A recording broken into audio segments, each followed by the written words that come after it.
Bienvenue dans ce nouvel épisode de From the Block, le podcast où nous dressons le portrait de ceux qui font le Web3. Aujourd'hui, je suis particulièrement heureux de recevoir un entrepreneur que j'admire beaucoup. Il a quasiment tout vécu et monté de très belles sociétés dans le Web 2.0 et aujourd'hui dans le Web 3. Romain Nouzareth, merci beaucoup d'avoir accepté notre invitation. Tu es aujourd'hui le fondateur et CEO de Sato Technologies, une entreprise dont l'activité principale est le minage de Bitcoin. Voilà, un vrai fabricant de blocs.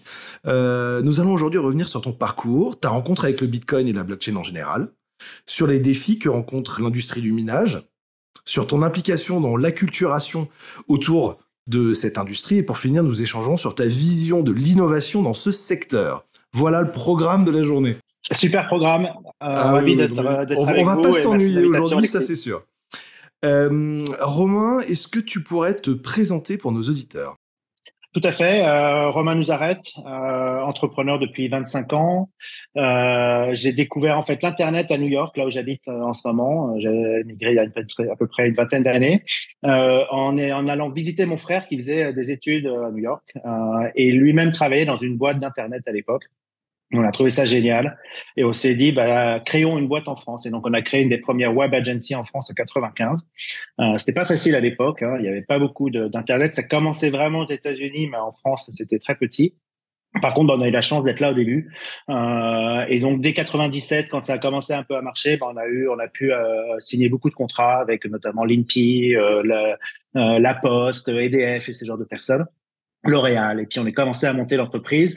En 99, on s'est dit tiens, c'est quoi le futur de la boîte ? On était à peu près une vingtaine de personnes, et on s'est dit que ça serait intéressant.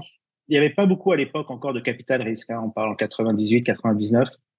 Les VC dans ce qu'on faisait, c'était pas très très développé, et puis on a vu pas mal de boîtes américaines qui sont arrivées pour essayer de s'établir sur le marché européen, et on a été contacté par des boîtes, on en a parlé à d'autres, on a vendu à un groupe qui s'appelait Icon Media Lab, et on est devenu la branche française du groupe. C'est un groupe suédois à l'origine, qui avait à peu près 600 personnes. On est devenu 3000 personnes entre les États-Unis, l'Asie, l'Europe, etc. C'était assez intéressant. 2001 arrive, la première bulle Internet. Nous, on avait vendu avant. C'était quand même intéressant pour nous au niveau financier. Et puis, ça nous a permis surtout d'aller relancer un nouveau projet avec mon frère Mathieu. Et là, l'idée, c'était de faire la distribution digitale de jeux vidéo. Donc là, on est en 2001, en plein milieu de la bulle, le pire moment pour lancer des boîtes, mais au final, c'est toujours le meilleur moment dans le creux de la vague. Et l'idée, c'était de se dire, c'était au moment de Napster, il y avait pas mal d'échanges de musique, et c'était de se dire, il n'y avait pas vraiment de plateforme qui faisait, il y avait la plateforme qui faisait de la musique, donc avec le Napster, il y avait des plateformes qui se lançaient dans la vidéo, mais il y avait rien dans le jeu vidéo. Et donc, on s'est dit, tiens, faisons le jeu vidéo. On a créé une plateforme qui était très simple au départ. Enfin, l'idée, en tout cas, dans le concept, c'était un intermédiaire entre des gens qui avaient du trafic, du type MSN, Yahoo, Wanadoo à l'époque. Les gros portails de l'époque, en fait, ouais, c'est ça. Les gros portails de l'époque, exactement, et des éditeurs de jeux vidéo. Puis nous, on était au milieu, puis on allait les voir, on disait, voilà, on a une solution que vous pouvez mettre sur votre site. Les gens peuvent télécharger des jeux. À l'époque, le modèle, c'était du try before you buy. Donc, tu pouvais télécharger le jeu et au bout d'une heure, ça s'arrêtait. Et puis là, tu devais payer. Et puis, on s'est développé pas mal en Europe. On a signé des contrats avec tous les plus gros portails d'Europe. Et comme c'était un marché de volume, et on s'est dit, tiens, il faut qu'on se développe en Asie et aux États-Unis. Moi, je passais ma vie dans les avions, etc. On a quand même ouvert un bureau à Singapour, un bureau à Tokyo. Moi, je suis venu après habiter à New York pour développer le marché américain. Et puis c'est le moment où on a vu dans nos développements asiatiques, on a vu arriver le nouveau modèle dans les jeux vidéo, qui était plutôt du pay per transaction, enfin de tout ce qui est la mini transaction dans les jeux. Et donc c'est là-dessus qu'on a commencé à se développer. Là, je te parle, je vais pas non plus passer trop de temps là-dessus, parce que après on est en 2007, on travaille sur la plateforme Facebook qui était la première ouverture de Facebook en tant que plateforme. On fait des jeux, ça marche très bien. Ensuite, on a racheté une boîte en Chine pour faire justement une sorte de plateforme de jeux en microtransactions qui s'appelait café.com. On avait racheté le domaine café.com avec Mathieu. De là, on a créé pas mal de nouveaux concepts, de nouveaux jeux. Avec Mathieu, lui, il est venu me rejoindre à New York, je pense, dans les 2007-2008. On a créé une nouvelle boîte qui s'appelait Fresh Planet, qui a fait un jeu qui s'appelle Song Pop. Donc là, c'était plutôt s'orienter sur l'arrivée de Facebook et du mobile en même temps.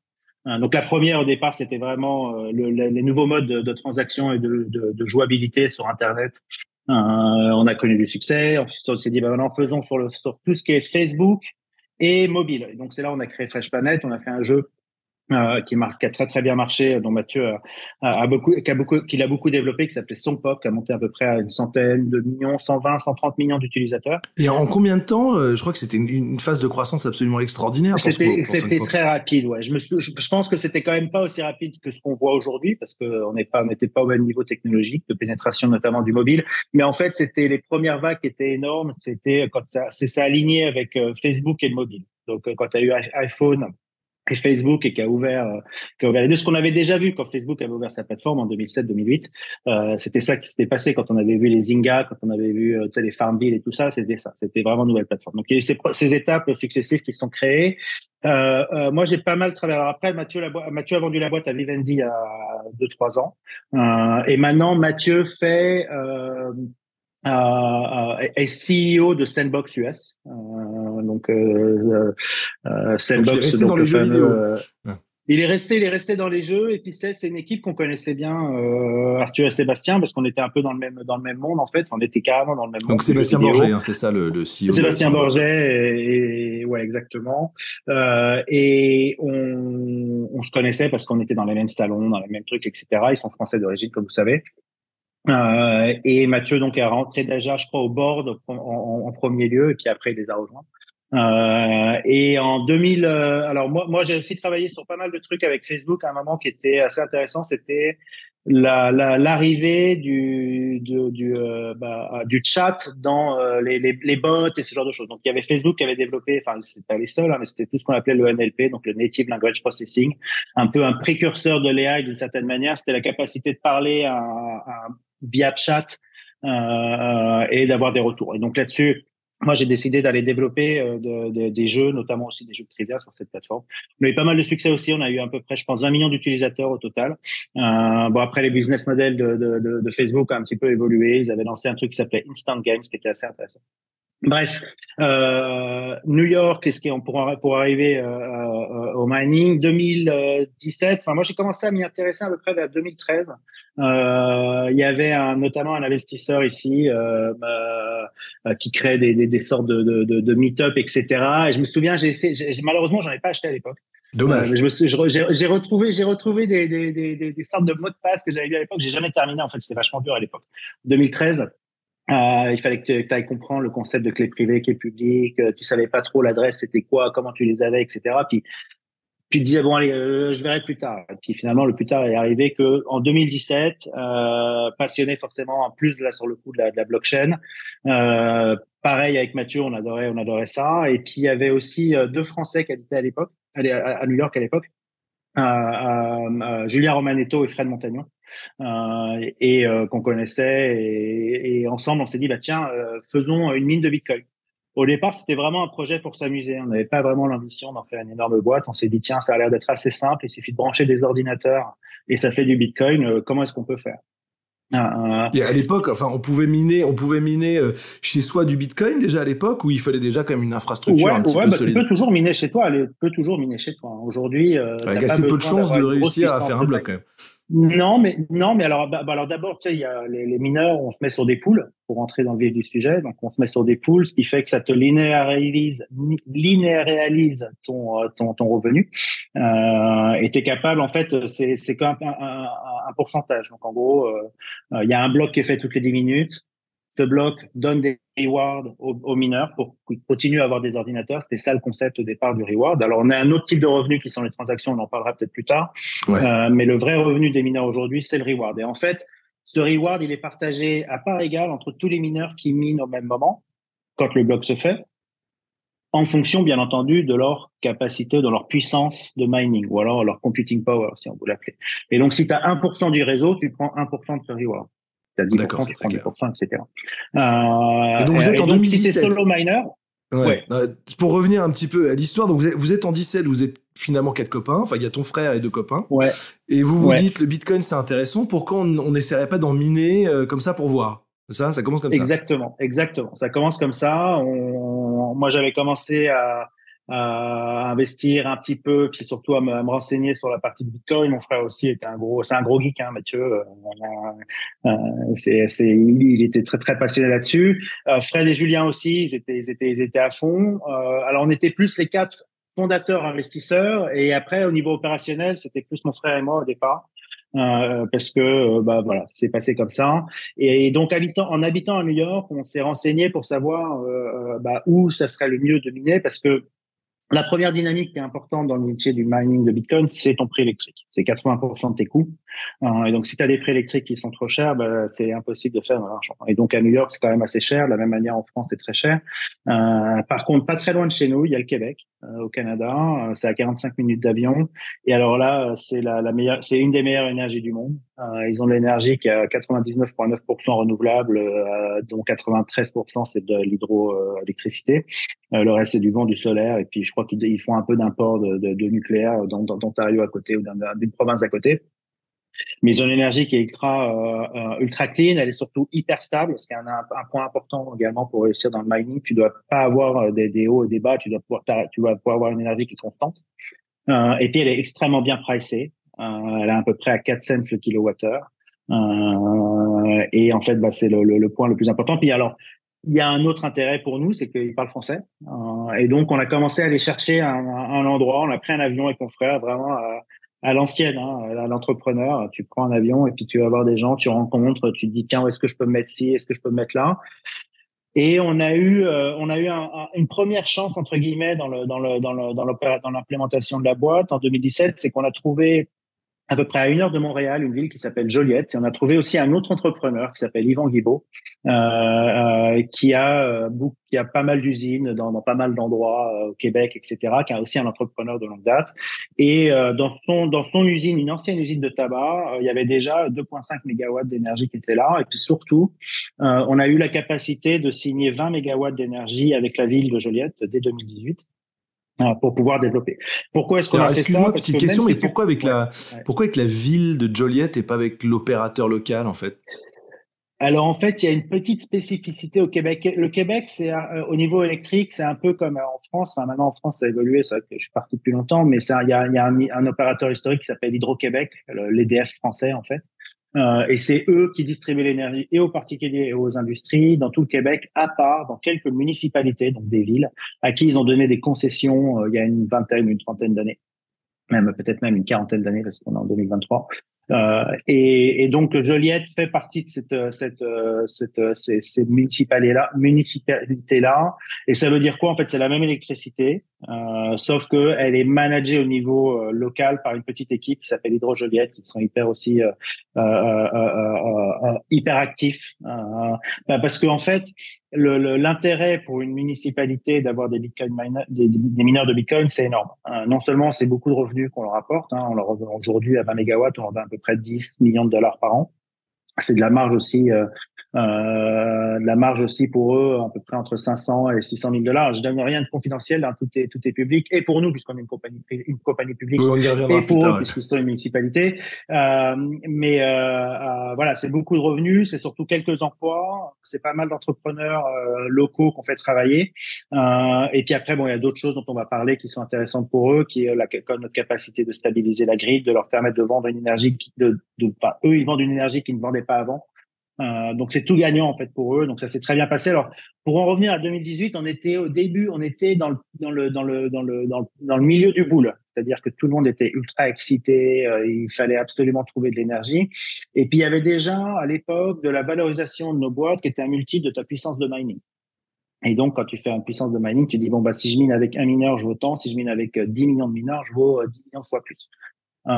Et donc, bah, forcément, ça attise les esprits. Hein, c'est toujours la même chose dans le mining. C'est assez cyclique, en fait. Il y a des moments où ça marche très bien dans les boules, on fait beaucoup d'argent. Puis dans les moments de bear, comme on est en ce moment, bah, alors là, c'est beaucoup plus dur. Mais quand c'est en boule, bah, ça attise vraiment les convoitises. Et ces 20 mégawatts qu'on voulait signer et qu'on a signé, mais qu'on n'avait pas encore signé à l'époque, au début 2018, c'était l'horreur de l'avoir. C'est-à-dire que on a eu de la compétition de partout, on a eu des gens qui avaient des mallettes de cash pour convaincre, etc. Parce que Voilà, Mais ça valait beaucoup c'est de la d'argent à l'époque. compétition, c'était d'autres mineurs ou c'était des gens C'était d'autres d'autres industries? mineurs, il y avait pas mal. Ouais, c'est d'autres mineurs. Ouais. C'était vraiment que d'autres mineurs. C'était des gens, ils se sont dit, faut que je développe ma puissance de mining, on y va à fond.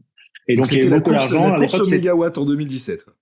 c'était la course au mégawatt et la course aux mineurs de Bitcoin. Donc, ces fameux mineurs qui sont des ordinateurs, hein, qui sont très simples, qui ne font qu'une seule chose, c'est miner du Bitcoin. En fait, ils ont ce qu'on appelle un ASIC à l'intérieur. Un ASIC, c'est un type de CPU que vous avez sur vos ordinateurs.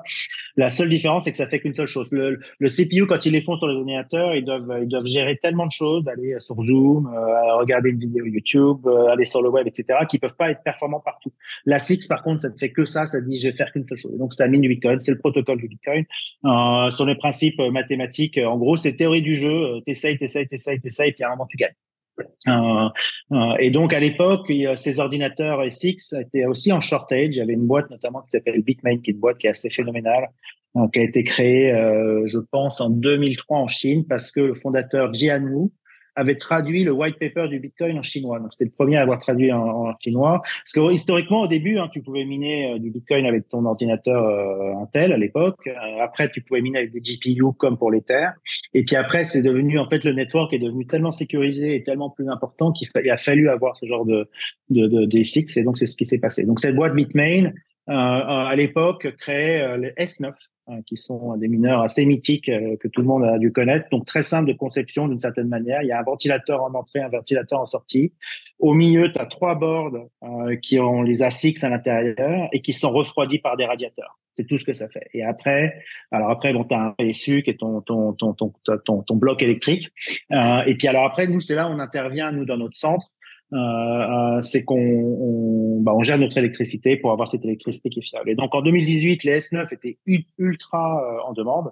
Et quand on achetait, il fallait que tu attendes 8 mois, 9 mois, 10 mois pour en avoir. Et là, on a eu un peu un deuxième coup de vol. Après avoir rencontré la ville de Joliette et l'endroit où on s'est installé avec Yvan Guibault, on a eu la boîte qui faisait Sonpop, donc le jeu mobile. On avait des investisseurs à l'époque qui s'appelaient IDG USA, qui étaient liés avec IDG China, qui est un gros fonds d'investissement, et IDG China avait investi dans Bitmain. Mmh. Donc là, on Donc des appelle notre relations board, on privilégiées. dit on appelle notre board et puis on a fait que nos boards se parlent ensemble. Et puis 2 semaines après, on a reçu nos premiers mineurs, on a reçu nos premiers 200 S9 qu'on avait acheté donc avec l'argent que 200, c'est Fred, beaucoup ou c'est Julien et pas moi. beaucoup?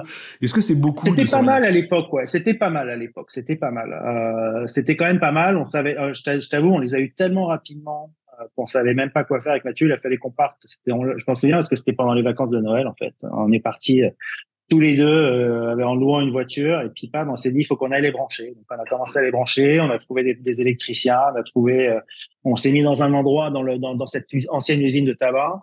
D'ailleurs un endroit qu'on a changé parce qu'on s'était mis dans une sorte pas de petit bureau mais un petit local et puis en fait ça consomme beaucoup, ça consomme de l'énergie mais ça produit surtout beaucoup de chaleur. Et donc il faisait hyper chaud dans le bureau et c'est là où on s'est dit maintenant il faut qu'on passe à l'autre étape et pour réussir dans le métier il faut qu'on ait ce qu'on appelle du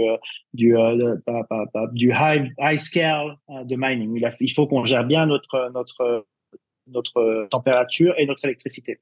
Parce que la réussite dans le mining, c'est la performance. Et la performance, elle s'obtient à chaque étape de quand l'électricité est produite, ça, c'est généralement au niveau des barrages. Après, elle est transmise, ça, on n'y est pour rien. Et puis après, elle arrive en haute tension. Et après, nous, on peut la passer en moyenne ou en basse tension. Donc nous, généralement, ce qu'on reçoit, c'est de la moyenne tension, et ça, on est capable, nous, de la transformer pour aller la mettre en électricité. Alors, il se trouve qu'au Québec, c'est le modèle américain, on a du 110 volts, et les mineurs, il vaut mieux les faire marcher à 220, mais en fait plutôt 240 volts. Et donc, il faut qu'on transforme cette électricité-là pour être sûr que au cul du mineur, en fait, l'énergie soit au bon voltage. Et puis après, nous, il faut qu'on s'assure que notre centre, au niveau du mineur, au niveau de tous les mineurs qu'on a, soit à une certaine température pour qu'il soit le plus efficace possible. Et donc cette efficience, en fait, elle se prend dans chacune des étapes. Et puis quand tu gagnes 1% ici, c'est vachement, 2% là. Et puis au final, quand tu additionnes, ça fait beaucoup.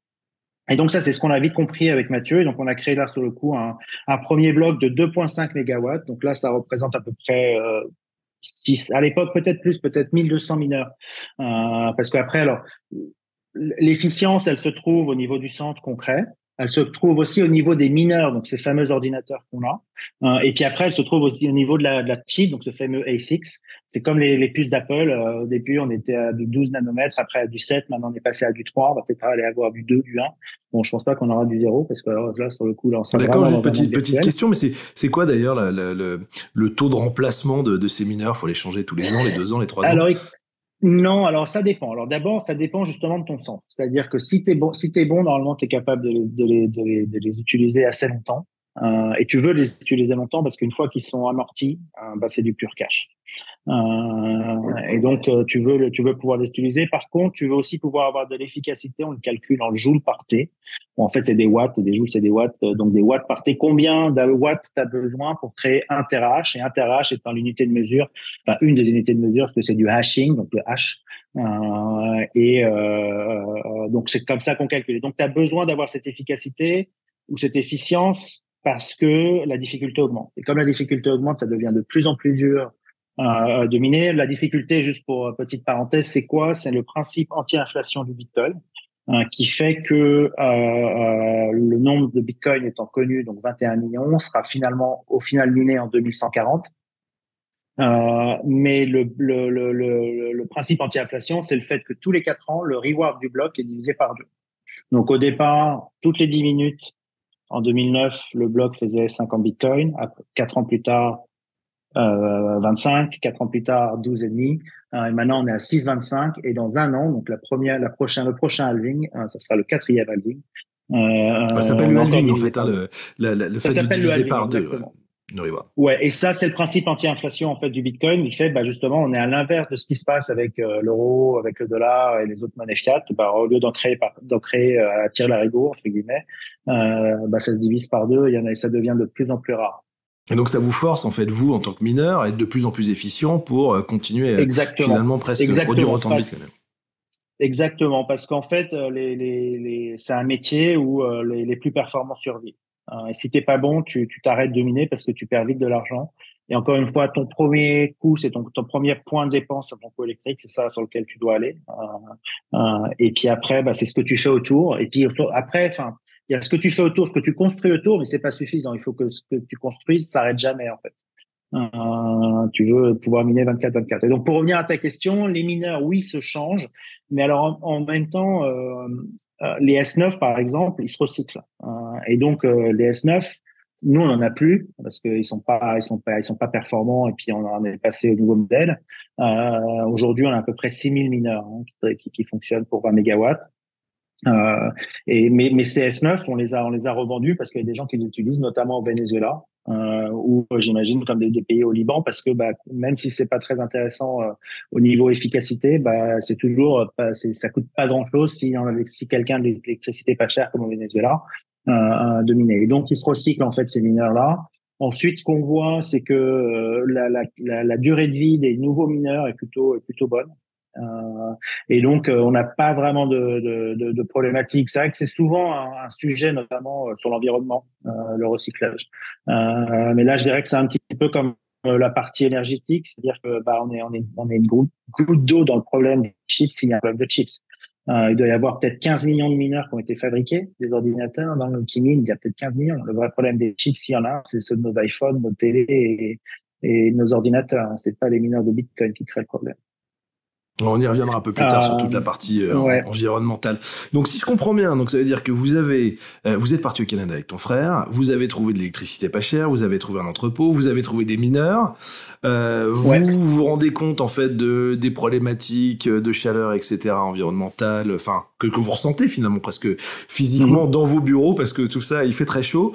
Donc vous vous dites maintenant il faut quand même upscaler, il faut passer à la vitesse supérieure, il faut professionnaliser tout ça. Et donc vous achetez beaucoup plus de mineurs. On achète plus de mineurs. Et assez rapidement, en fait, vous faites une introduction en bourse. Alors, c'est pas aussi rapidement que ça, parce que là, tu t'es arrêté, on achète plus de mineurs en 2018. Il faut pas oublier, il y a un truc qui est arrivé, il y a eu un bear market qui est arrivé. Pam, 2018, premier bear, c'est l'enfer. Et en fait, ces marchés, qu'est-ce qui se passe en fait dans le mining? C'est très simple. quand on a un marché en boule et qu'il y a un Bitcoin qui est haut et une difficulté qui est basse, donc peu de mineurs qui essayent de gagner le bloc et un Bitcoin qui est haut, et ben c'est vrai qu'on fait beaucoup d'argent. Et comme on fait beaucoup d'argent, bah ça attise beaucoup de gens qui se disent mais attends, c'est tellement simple, il suffit de brancher un ordinateur dans le mur et puis ça fait du Bitcoin. Et donc il y a plein de gens qui achètent des mineurs dans le futur. Donc ils achètent aujourd'hui des mineurs et ils les reçoivent 8 mois plus tard. Ce qui aurait pu nous arriver à nous quand on a commencé, parce qu'on aurait pu attendre 8 mois comme tout le monde. Et ben ces mineurs-là, quand le bear arrive, ils paient l'électricité trop cher, ils ont des centres qui sont pas toujours très performants. Ils ont acheté leur mineur trop cher parce que il y a une autre dynamique dans le marché qui est assez compliquée à gérer, qui est que ton prix de ton mineur, donc ce fameux ordinateur de minage de Bitcoin, son prix varie tous les 15 jours.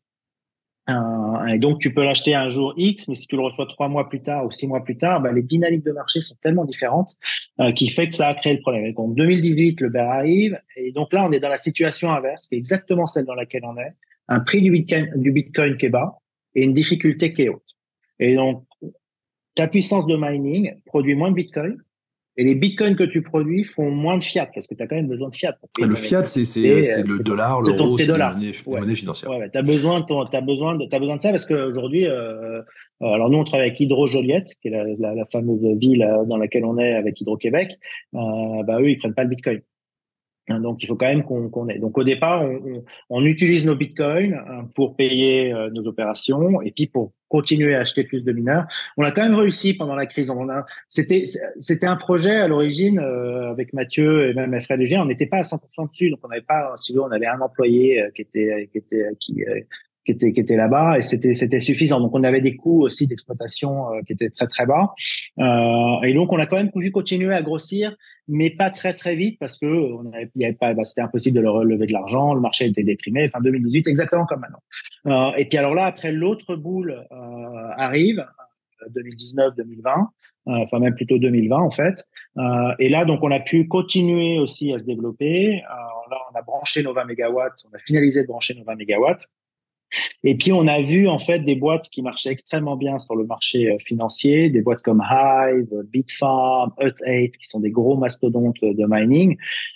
Comment ils réussissaient? Ils réussissaient en levant de l'argent sur les marchés publics. Et en fait, c'est un moyen qui est très intéressant parce que notre métier nécessite beaucoup de capex. On a deux types de capex qui sont importants pour nous, qui sont nos infrastructures en fait. Donc, la façon dont on va transformer l'électricité, la façon dont on va développer nos centres, et puis comment est-ce qu'on va les refroidir. Et donc ça, c'est pas mal de capex. Et puis l'autre capex, c'est les mineurs, enfin les ordinateurs. Et donc, comme on a besoin de beaucoup de capital, d'être sur le marché public, c'est très intéressant. D'abord parce que tu as un type d'investisseur qui est capable d'investir sur un marché action qui est beaucoup plus simple que d'investir sur un marché Bitcoin. C'est quoi le Bitcoin, comment je fais, etc. Je le vends pas, j'en ai besoin d'en acheter un. Est-ce que c'est moins de 1. Il y a beaucoup de complexité en fait.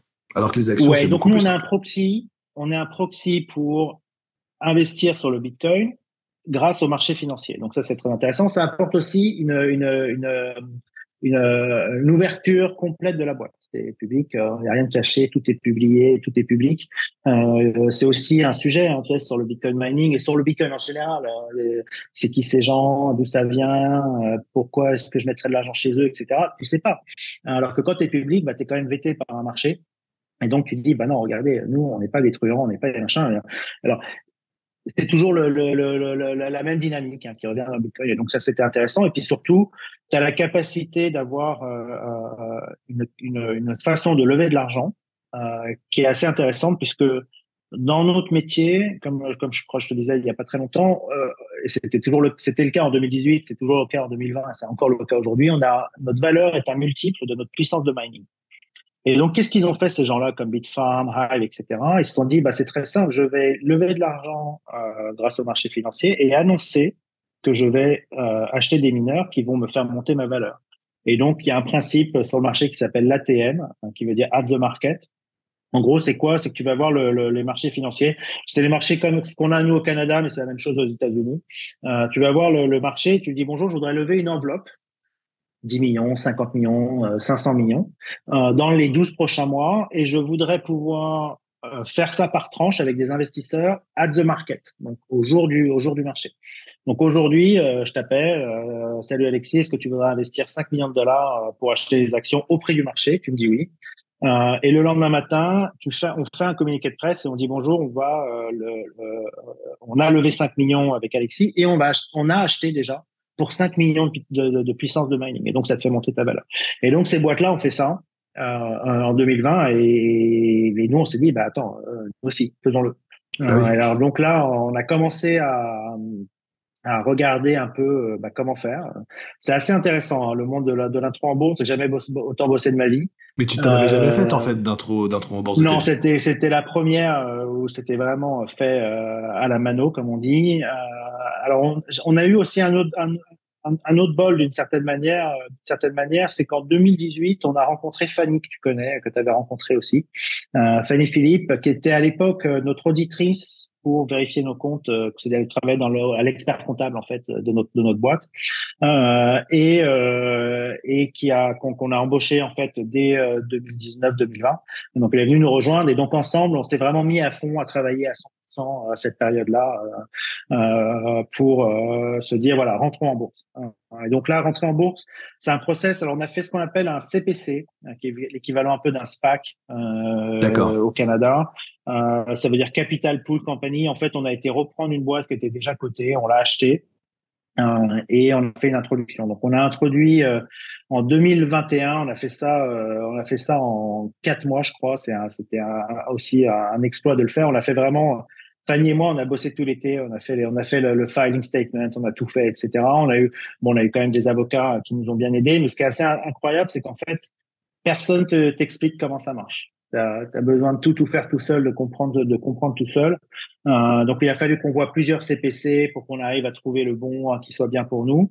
Et puis, on a fait un deal, on a fait ce qu'on appelle un triparty CPC. Et donc, on a acheté le Shell pour à peu près 4% Le de Shell, la c'est la coquille, hein, c'est compétence. la société qui était déjà La cotée. coquille, Hein. ouais, le Ouais. CPC, ouais, Ouais. exactement. Donc, ils ont gardé 4% de la résultante. Nous, les actionnaires, on s'appelait à l'époque CCU, on a gardé 85%. Et puis, on a fait rentrer des investisseurs privés, notamment TGV, True Global Venture, qui est un gros investisseur dans le Web3 et dans l'AI, et qui, lui, a pris à peu près 10% de la société à ce moment-là. Et donc, c'est là-dessus, on est rentré en bourse. On est sorti en bourse en septembre, on était à la fin du boule. À la Ah, fin du mais boule. timing Ça fait parfait, que timing extraordinaire. ouais, timing parfait, mais on n'a pas eu beaucoup le temps de lever beaucoup d'argent. C'est-à-dire que on aurait pu rater le marché si on était sorti plus tard, mais ça aurait été bien aussi d'avoir peut-être entre 6 et 9 mois pour lever plus d'argent, ce qu'on n'a pas pu faire. Alors, ce qu'on a fait à ce moment-là, c'est qu'on s'est dit, on va plutôt déployer le capital qu'on a levé pour nos infrastructures. Et donc, on a vraiment déployé nos infrastructures. Et puis, on s'est mis en ordre de marche pour le prochain boom parce que c'est un marché qui est cyclique. Et donc, on s'est dit, voilà, il y a le bear qui arrive, on a déjà vu comment ça s'est passé, on voit où ça peut aller.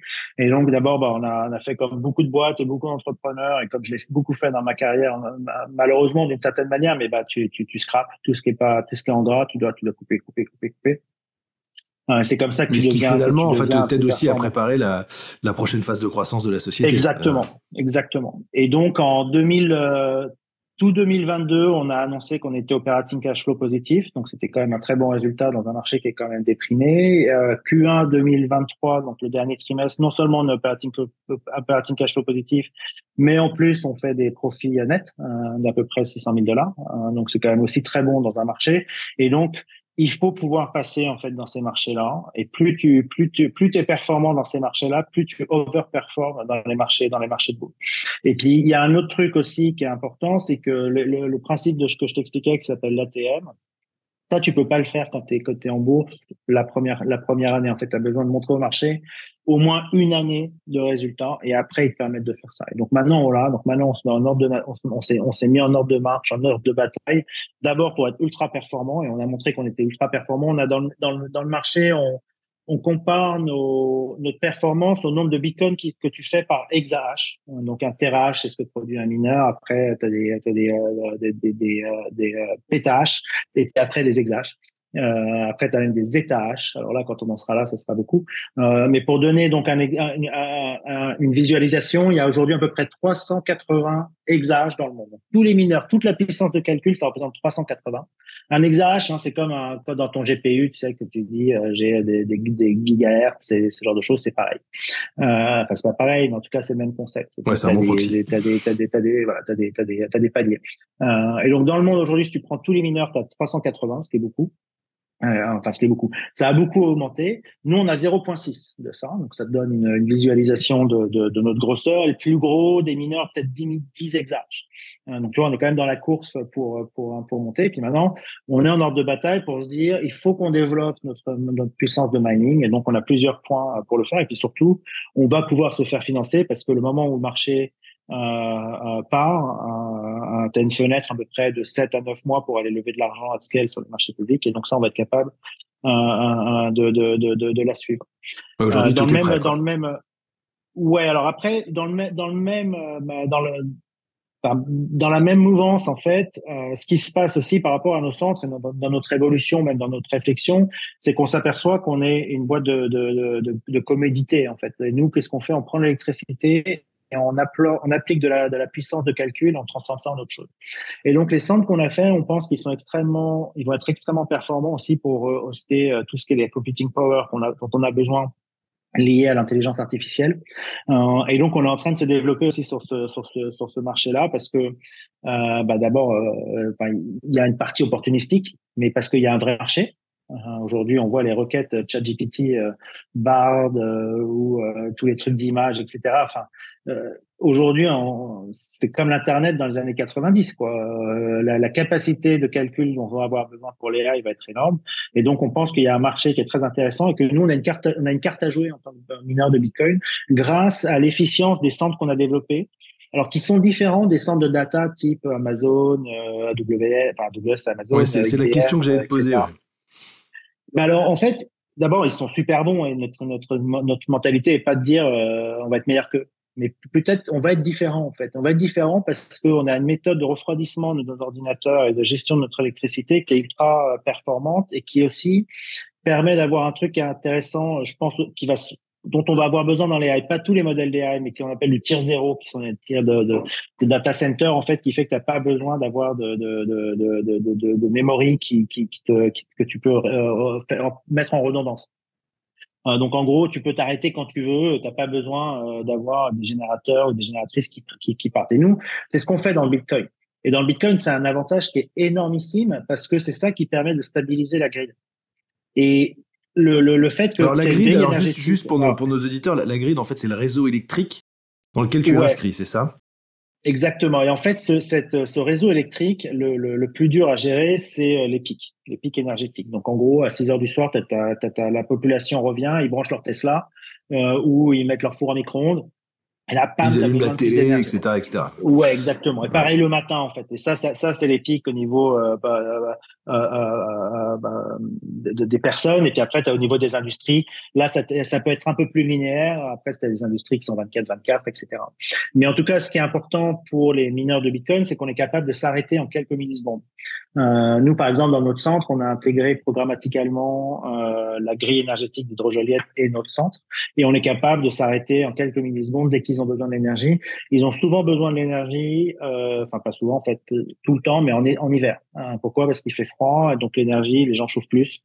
Donc nous, on est capable de s'arrêter, c'est le délestage dont on a entendu parler. En fait, ça c'est un avantage qui est énormissime Par pour rapport à pouvoir d'autres développer industries, plus j'imagine, parce d'énergie. que aller couper une Ouais. industrie, enfin, ou une usine de fabrication de voitures, c'est un peu plus compliqué. Et tu sais pas en plus. Enfin, il y a plein d'industries, tu sais pas les arrêter parce que bon alors de voiture à la rigueur, tu demandes aux ouvriers de s'arrêter ou aux robots de s'arrêter, mais des industries par exemple d'aluminium, si tu les arrêtes au bout de 2 heures, il faut reconstruire, je sais pas combien d'heures, mais quelques heures, il faut reconstruire l'usine, je crois. Donc tu sais pas les arrêter. Nous, on sait Alors que vous, il n'y a pas s'arrêter. d'enjeu. Et pareil pour les data centers. Aujourd'hui, un data center, il s'arrête pas. Il s'arrête pas parce que la photo Facebook ou la vidéo TikTok, il faut qu'elle soit disponible 24/24 pendant 10 ans sur 5 continents, etc. Donc ça s'arrête jamais. Alors que nous, les mineurs de Bitcoin, on est capable de s'arrêter en fonction du besoin énergétique de la communauté ou de l'endroit dans lequel on est.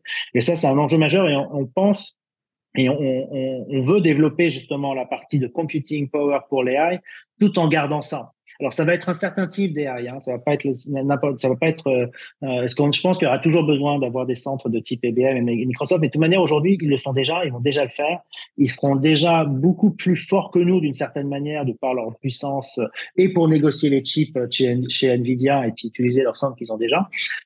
Mais il va y avoir une demande qui va être tellement énorme, plus des modèles qui vont être open source, qui vont se développer. Il va pas y avoir que Google qui va gagner dans l'intelligence artificielle.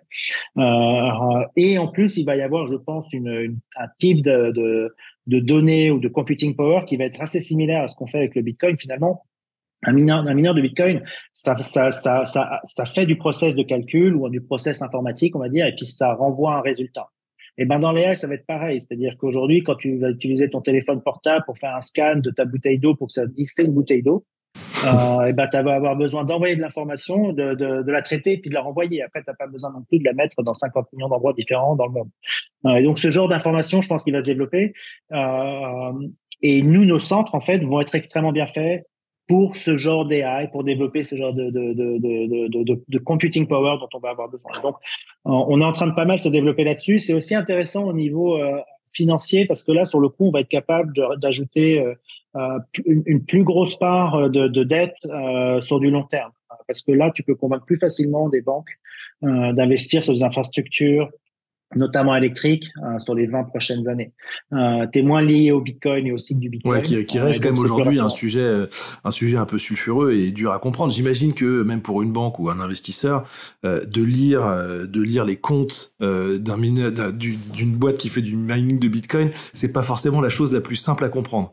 Parce qu'il y a ce Bitcoin qui est au milieu, comment tu le valorises, où est-ce qu'il est stocké, est-ce qu'il existe. Enfin, c'est quand même, ça reste un objet un peu compliqué à comprendre. Digital assets, tout ça. Bah ça, un jour, invite Fanny qui parlera très bien de tout ça. Elle fait notamment, je sais pas que j'ai le droit de le dire, mais elle est en train de faire une sorte de formation avec le marché pour pouvoir expliquer et rentrer dans les détails, parce que personne comprend en fait comment est-ce qu'on fonctionne. Mais au final, bah, ça s'explique. Donc, elle fera ça très bien. Vous fabriquez un bien qui est immatériel, voilà. Donc c'est pas simple exactement, pour avec des quelque esprits, chose de réel. Ouais, bien sûr, exactement. Et c'est ça toute la sécurité du Bitcoin d'ailleurs. C'est qu'on utilise du réel pour sécuriser du digital. Et le réel, c'est notre électricité. Et ça, c'est ça la valeur du Bitcoin aujourd'hui, qui sécurise la valeur du Bitcoin dans le futur. Incroyable. Bah écoute, super intéressant. Alors moi j'ai une petite question pour toi parce que du coup maintenant là tu m'as raconté toute l'histoire, pourquoi l'introduction en bourse, etc. Et puis bah j'espère. Alors déjà tu nous as pas dit où t'étais coté. Alors on est coté au TSXV, qui est le marché canadien, et on est coté aussi en OTCQB, qui est là. Aujourd'hui, je crois en France, hein, si vous êtes sur, je sais pas si j'ai le droit de le dire, mais il y a quelques applications qui permettent d'avoir accès au marché. L'autre intérêt de vouloir être coté, d'avoir voulu être coté, d'abord au niveau entrepreneurial, c'est une expérience unique et génialissime. On adore. C'est pas facile. C'est beaucoup de boulot, mais c'est topissime. On est vraiment un small market cap. Hein. On n'est pas Apple ni Google, hein, mais on est en train de développer quelque chose de gros avec l'équipe, et d'être coté, bah c'est un super véhicule en fait pour accélérer la croissance quand le marché va repartir. Puis il y a un autre intérêt d'être sur le TSXV, c'est qu'il y a de la possibilité de faire de la dual cotation, et donc tu peux aller sur le Nasdaq assez facilement. Aujourd'hui, les boîtes qui l'ont fait, c'est à peu près 4 mois de boulot et puis $1 million d'investissement en auditeur et puis en avocat. Mais rien qui nous empêcherait de le faire.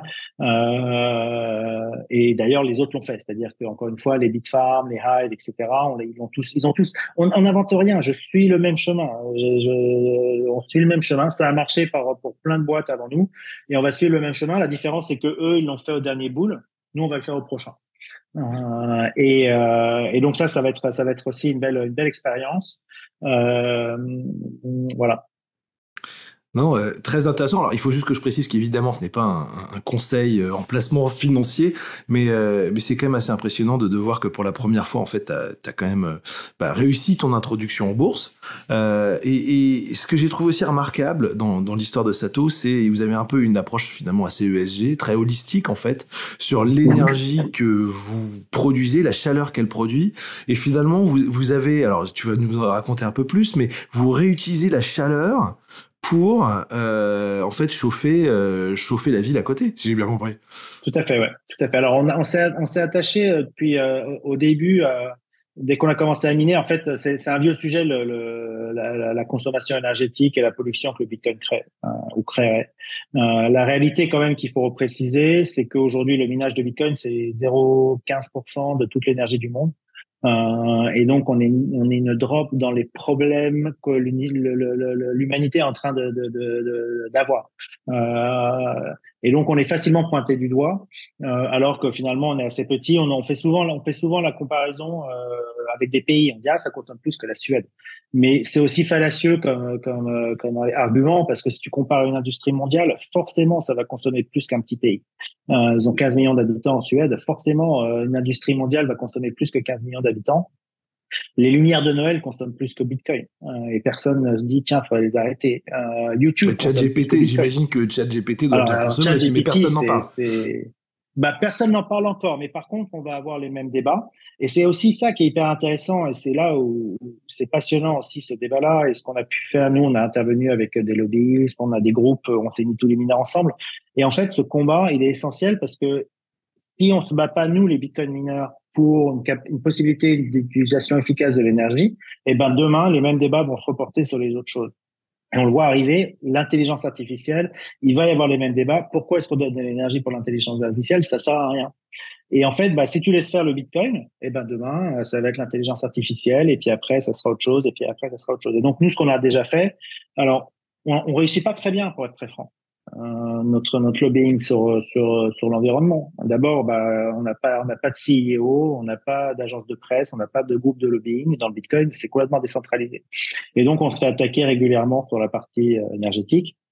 Je crois que c'était en 2017, il y avait Newsweek qui avait fait son titre de journal en disant en 2020, toute l'énergie du monde sera prise par le Bitcoin mining. Dommage, on est en 2023, marche toujours. Donc voilà, donc ces débats-là, on les connaît depuis longtemps. Alors on s'est mis dans pas mal d'organisations, on a regardé. Et puis alors nous personnellement, avant l'introduction en bourse, on était plutôt environnemental, mais d'abord on a un bol énorme, c'est qu'au Québec, l'énergie, elle est à 100% ou à 99,9% renouvelable. Et donc, comme c'est 80% de nos coûts et que c'est en gros ce qu'on fait, c'est de prendre de l'énergie et de le transformer en Bitcoin. Et ben on est environnementalement, on est ultra friendly sur la partie environnementale. Après, quand on a commencé à rentrer en bourse, là, il y a tout le principe ESG qui sont développés, etc. Et puis là, tu peux pas faire du greenwashing. Donc tu te dis, bon bah je vais vraiment regarder. Donc niveau énergétique, notre consommation carbone elle est ultra faible. Encore une fois, grâce à notre énergie, ça produit un peu de carbone, l'hydroélectricité, mais c'est vraiment très très peu. Donc ça, c'est le scope 1, on était à 100%, on ne pouvait pas faire mieux. Ensuite, on a regagné notre scope 2 d'émissions de carbone. Là, c'est en gros, c'est tes employés, comment tu te déplaces, si on va dans des conférences, ce genre de choses. Donc là, on est une toute petite équipe, donc on dépense très peu en carbone. On a offseté nos carbones avec une boîte qui s'appelle Citrees, qui est assez intéressante, qui produit des crédits carbone, mais aussi le but, c'est de replanter de la forestation dans les océans. Et donc nous ça nous allait bien parce que bah nous on mine avec de l'eau d'une certaine manière, puisque c'est l'hydroélectricité, et donc ça nous allait bien de faire ça. Et puis après le scope 3 lui il est un peu plus compliqué parce que le scope 3 lui il inclut la consommation de carbone dans la fabrication de tes chips, mais aussi dans celle de tes clients. Enfin, de ce que vont faire tes clients. Alors là, si tu rentres dans comment est-ce que tu veux calculer la consommation de Bitcoin, etc. Mais bon, après, l'important, il est là. Il est au niveau énergétique. D'abord, le Bitcoin en général consomme vraiment très peu. Et puis alors, nous particulièrement, alors, au niveau énergétique, on peut vraiment rien nous reprocher. Et donc, c'est ce qu'on a développé. Ensuite, il y a la partie éléments de chaleur, comme tu l'as mentionné. Alors ça, dès 2017, en fait, on a pris, enfin 2018, parce qu'on a vraiment commencé en 2018 cette partie-là. On a chauffé l'usine dans laquelle on était. Donc là, c'est vraiment très simple. On a fait des ouvertures dans les murs. C'est un truc que j'adore d'ailleurs dans le métier du Bitcoin, du mining de Bitcoin. Parce qu'avant, dans toute ma vie, moi, j'étais en tech, t'es derrière un ordinateur, dans un bureau, d'une certaine manière. Là, t'es vraiment dans l'industriel, t'as la croisée de la technologie et de l'industrie. Et puis, il y a des murs, tu les pètes au marteau, tu mets des trucs électriques énormes, etc. Enfin, c'est vraiment intéressant. Et puis, ça va même au tout petit. T'es vraiment à la chip, à sa diffusion de chaleur, etc.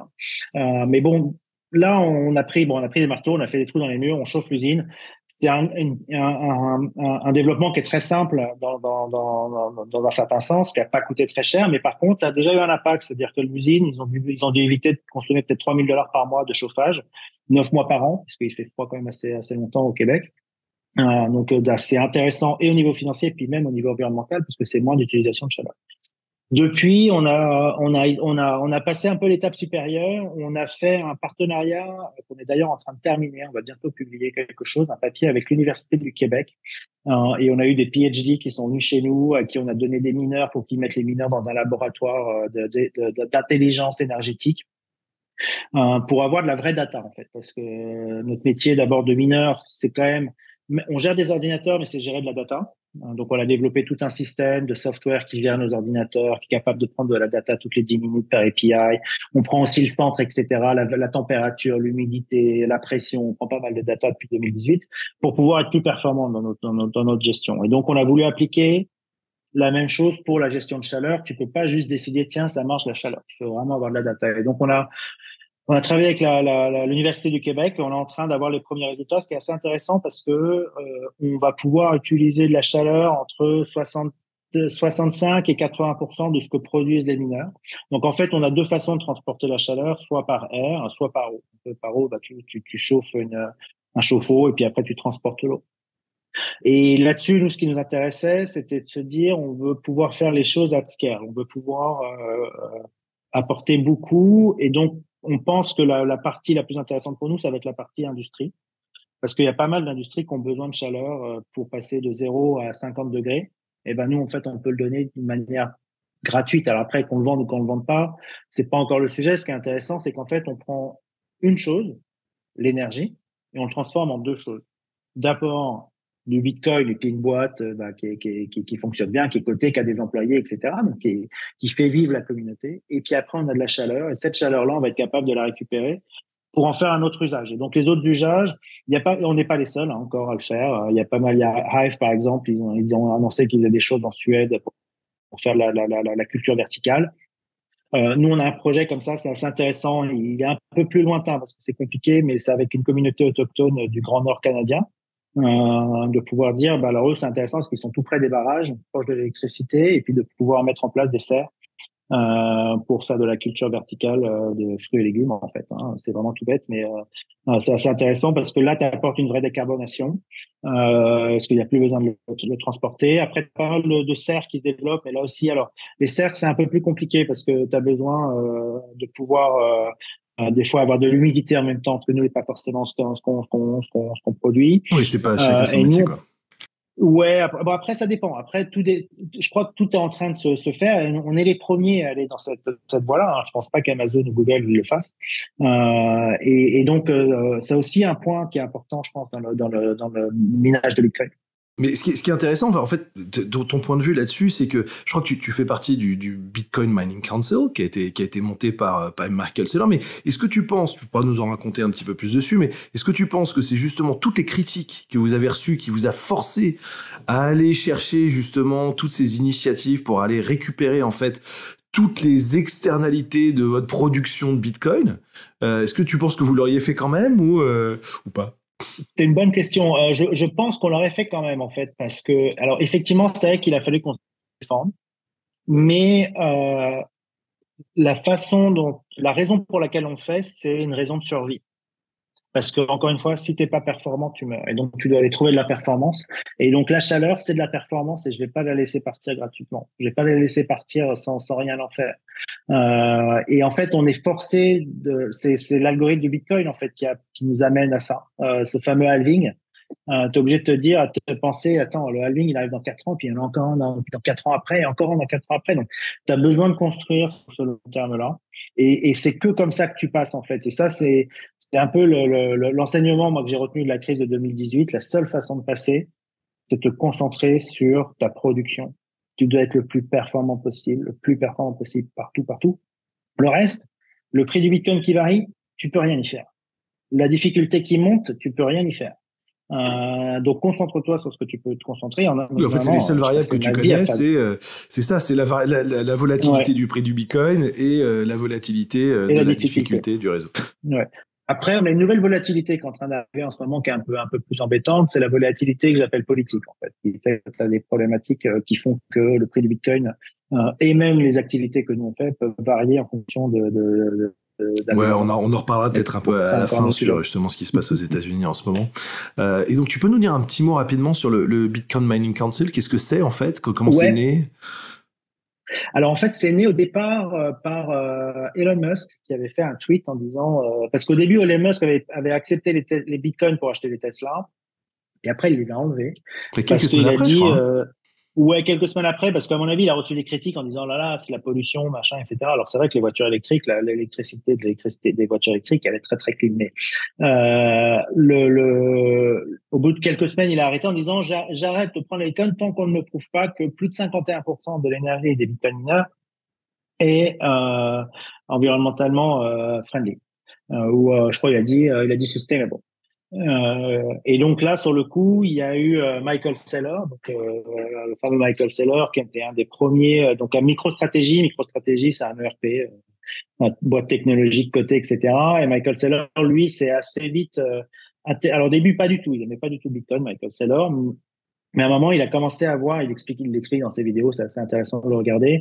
Il explique que, dans sa boîte, il était assis sur une trésorerie en dollars, qu'il savait pas quoi en faire, qu'il voyait que chaque année ça partait, il s'est dit, bah tiens, je vais commencer à acheter du Bitcoin. Et donc, il l'a transformé en Bitcoin. Aujourd'hui, je crois que c'est la plus gros Bitcoin holder peut-être, enfin, je sais pas si du monde, mais en tout cas en tant que boîte, en tant que boîte privée. Donc, il a pris un peu, il est très médiatique, il est très très sharp, je pense, je trouve sur le Bitcoin. Et donc, il a pris Elon Musk au mot. Il a dit, bah, très bien, on va créer le BMC, le Bitcoin Mining Council, qu'on a rejoint au tout début. Et l'idée, c'était justement de se dire, bah, comme il n'y a pas de CEO de Bitcoin, pas d'agence de presse, faisons-le. Et donc, on s'est mis ensemble. Et puis, tu peux pas mentir avec ce qu'on fait parce qu'on a de la vraie data qui est vérifiable. En fait, c'est ça aussi l'intérêt du Bitcoin et dans la blockchain et aussi dans le hash rate. C'est que le hash rate, il est public, on connaît. Donc, on est capable de savoir où il est et quelle est l'énergie, d'où il vient. Et donc, on a commencé à se mettre ensemble et on s'est dit, on va publier des datas tous les trimestres. Et depuis, c'est là qu'on a montré que le Bitcoin mining, c'était moins de 1,5% de la consommation énergétique, que ça pesait peu de carbone, qu'on consommait moins que des énergies X et Y, des solutions X et Y. Encore une fois, on en parlait tout à l'heure, YouTube, Hulu, qui décide que les Kardashians, c'est mieux que le Bitcoin. Aujourd'hui, personne l'a vraiment décidé. Il y a juste des gens qui pointent du doigt. Donc Et toutes ces données, là-dessus, toutes les données que vous produisez trimestriellement, elles sont publiques. C'est-à-dire que tout le monde peut aller les consulter. alors elles sont publiques. Et elles sont. Alors il faut dire aussi le mode de fonctionnement du BMC sont des mineurs qui se regroupent ensemble et qui publient des informations confidentielles sur leur hash rate. Donc en gros, tous les trimestres, moi je leur dis j'ai tant de hash rate, j'utilise tant d'énergie et mon mix énergétique est de temps. Et donc, en fonction de ça, ils prennent de la data. Et nous-mêmes, tous les gens du BMC, je pense qu'au mieux, on a dû représenter 56% de tous les mineurs de Bitcoin. Ensuite, c'est vrai que c'était un peu plus au niveau américain, enfin en tout cas au niveau américain, canadien au départ. Et donc on publie ces chiffres-là. Et après, on fait des extrapolations en disant, ça, aujourd'hui, on a 56% énergie renouvelable, sustainable. Donc ça prend en fait un certain type de minage qui se fait avec du gaz. Ce qui est assez intéressant et qui permet en fait de prendre le méthane et de le convertir en énergie plutôt qu'il s'évacue dans l'atmosphère ou qu'on le brûle à la sortie des puits de gaz. Donc ça, c'est vraiment le BMC qui s'est mis en place et qui a pris en compte tous les trimestres, on publie des informations. Maintenant, je pense qu'on est en train de passer à un mode plutôt annuel. Parce que le sujet, il est connu, reconnu, on nous le sort à toutes les sauces. C'est bon, c'est facile d'aller pointer du doigt le Bitcoin, mais on voit que finalement, c'est pas le problème. Et donc, le sujet, à un moment, je pense que on est malheureusement passé à d'autres, enfin pas malheureusement, mais on passe à d'autres dynamiques. Et je pense que finalement, la critique du Bitcoin, elle est vachement similaire à la critique de l'Internet dans les années 90. Et à un moment, ça va s'arrêter. Il y a des gens qui vont dire ouais, ok, encore on va arrêter de critiquer l'internet parce que ça marche et puis les gens sont contents. Et donc on va avoir, je pense, la même chose. Maintenant, ça ne veut pas dire qu'il faut pas être consciencieux ou en tout cas en avoir conscience et donc de développer dans une approche environnementale, elle est importante, d'abord financière, parce que l'énergie renouvelable, elle est quand même moins chère que l'énergie à base de carbone, carboné. Et donc, on va avoir besoin d'y aller. Et puis surtout, le fait qu'on puisse s'insérer dans une grille énergétique, c'est ça l'intérêt. Et donc, encore une fois, j'en reviens au sujet dont on parlait tout à l'heure, mais qui est essentiel, c'est que notre capacité d'utiliser l'énergie et de faire marcher du compute power avec cette énergie-là, on sait, elle est essentielle dans les 20 prochaines années. Et donc, nous, on apporte une réponse sur un certain type de mineurs, on est capable de s'arrêter au niveau énergétique. Et donc, au niveau environnemental, c'est aussi le mieux. C'est-à-dire que comme on est capable de stabiliser la grille, il n'y a plus de pics. Et les pics, c'est ce qui consomme le plus, c'est ce qui stresse tes infrastructures. Tu veux éviter les pics à tout prix. C'est vrai qu'aujourd'hui le Bitcoin c'est la seule industrie ou quasiment la seule industrie qui permet de faire ça en fait, de se brancher, se débrancher sans mettre en péril en fait finalement. Enfin, évidemment vous produisez moins de Bitcoin, mais vous mettez pas en péril une Alors, on industrie produit moins complète. de Bitcoin. Ouais, Non. c'est la seule Après, conséquence. ce qui se passe, c'est que le délestage, comme on est quand même une industrie qui est décentralisée, il y a des mineurs partout dans le monde, il y a même des solo mineurs, il y a des mineurs qui minent de l'espace. Il y a eu un CubeSat qui a été envoyé avec un autre, je crois. Il ne mine pas de l'espace. C'est la blockchain qui a été mise dans l'espace. C'est un peu différent. Parce que miner dans l'espace, ça serait un peu plus compliqué quand même.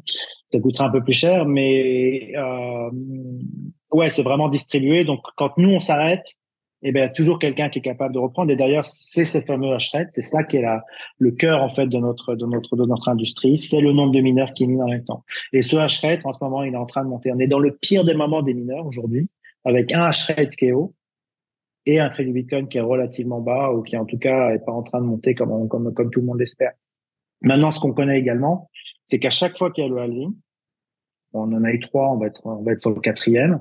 À chaque fois qu'il y a eu le halving, c'est là où le Bitcoin s'est apprécié énormément entre 6 mois avant et 12 mois après. C'est là où tu vois vraiment les courbes. Pourquoi? Parce que ça crée plus de scarcité au niveau de la production. C'est comme si on disait, ben maintenant de l'or il y en a plus. Bon, alors il y en a deux fois moins. On en est sûr qu'il y en a deux fois moins. Et ben forcément le prix de l'or augmente. Et donc c'est pareil pour le Bitcoin. Maintenant, bon, on a eu trois historiques, c'est pas beaucoup. Est-ce que cette fois-ci ça va être différent? Est-ce que ça va être plus long? Est-ce que ça va pas être au même timing? On va voir. Mais ça n'empêche que c'est ça qui crée la respiration, je dirais presque du hash rate. C'est qu'il y a des mineurs qui branchent et puis il y a des mineurs qui s'arrêtent et puis il y a des mineurs qui branchent et il y a des mineurs qui s'arrêtent. Mais alors tu me fais une transition excellente sur le point, alors qu'on a commencé à aborder avant, mais sur justement l'aspect géopolitique du Bitcoin. Tu l'as évoqué il y a 5 minutes, qui en fait qui aux États-Unis, par exemple, on parlait beaucoup du Texas, qui apparemment avait quand même l'air d'être un Eldorado pour miner du Bitcoin. Et je crois que même politiquement parlant, les élus locaux soutiennent toutes les initiatives qu'on peut voir au Texas. Mais on voit quand même en ce moment une vague contre. Alors pas forcément le Bitcoin, mais en tout cas la blockchain en général. Le Bitcoin est plutôt épargné, mais toi qui vis aux États-Unis, en fait, quelle est ton analyse sur le sujet? Il y a plusieurs sujets. Enfin, sur la partie du mining, notre vrai sujet, nous, c'est sur l'utilisation énergétique. Et donc ça, là-dessus, c'est vrai que comme tu disais, on a des États aux États-Unis qui sont ultra favorables au mining. Donc le Texas, la Géorgie, le Montana, ils ont même mis dans leur constitution le droit au mining. Ils ont rajouté dans la constitution de l'État, vous avez le droit au mining. Donc c'est quand même assez intéressant. Et ils nous appellent, ils nous disent venez chez nous, on a de l'énergie, etc. On est capable de faire des projets. Pourquoi? Exactement pour ce que je t'expliquais avec la municipalité dans laquelle on est. Tu utilises de l'énergie qui n'était pas vendue avant. Et l'énergie qui est là, notamment nous ce qu'on a au Québec, si elle est pas utilisée, elle est perdue à jamais. C'est pas un truc ils ont pas brûlé plus de charbon, ils ont juste de l'eau qui a été transformée en électricité. Alors après dans les États américains c'est un petit peu différent la provenance de l'énergie, mais en tout cas bon ça apporte des revenus, ça apporte des emplois locaux, certes pas énorme, on n'a pas besoin de beaucoup de monde, mais en même temps bon nous au Québec ils sont en plein emploi donc ils n'ont pas de problème de chômage, mais il y a aussi tous les contracteurs locaux, il y a les revenus. Au Québec, on a une autre ville qui est similaire à la nôtre, où ils ont un mineur qui est plus gros que nous, ils ont 100 mégawatts. Ils n'ont pas augmenté les impôts locaux de 1 000 $ par maison, par foyer, à cause des revenus faits par le minage de Bitcoin. Et donc, bah, les gens, ils comprennent ça. Et donc, ils se disent, mais moi aussi, j'en veux des Bitcoin mineurs à côté de chez moi. Finalement, ça produit pas de carbone. On ne produit pas de carbone. Il y a des gens, ils s'imaginent que nos mineurs produisent du carbone. Non, on est comme les voitures électriques. Les voitures électriques, tu sais, sur la pub, il y a un truc zéro carbone. C'est pareil, un ordinateur, on sait respirer devant. Et donc, ils se disent, moi aussi, dans ma ville ou dans ma grid. Et donc le Texas a été le premier à réagir, à dire venez chez moi, on en a plein, beaucoup d'énergie renouvelable, beaucoup de vent, beaucoup de solaire, pas mal de gaz aussi forcément. Et après d'autres États ont suivi la chose. Donc ça là-dessus. Bon, il y a quand même des États. L'État de New York, par exemple, a dit nous, on arrête le minage de Bitcoin, sauf si l'énergie est green. Donc, en gros, si tu peux prouver que tu as de l'énergie hydroélectrique, tu peux miner à New York. Et donc, ça, c'est assez intéressant parce que notamment l'énergie à New York, je le sais parce que c'est là où j'habite, elle vient du Québec. En grande partie, elle est importée du Québec. Et donc, nous, d'ailleurs, ça fait partie de pas de nos revendications, mais ça fait partie de nos interrogations au gouvernement, leur dire pourquoi vous exportez de l'énergie en dehors du Québec, alors que nous, on peut l'utiliser sur place avec des entrepreneurs locaux qui vont savoir la transformer. Parce que qu'est-ce qu'ils vont faire, les New-Yorkais, avec? Ils vont miner du Bitcoin. En tout cas, ils vont l'utiliser pour du digital à un moment donné. Ben, il serait mieux l'utiliser au Québec. Et donc, c'est pareil, c'est ça, cette importance géostratégique, je pense, elle est, d'abord, c'est pas à moi de décider ce que c'est, mais ce que je veux dire, ce qui me semble important, c'est de devenir un centre de data dans tout ce qui est AI, blockchain, Bitcoin, etc. Et de pouvoir bien le faire et de pouvoir le faire pour tes citoyens au départ. Parce que tu auras quand même besoin d'avoir une proximité.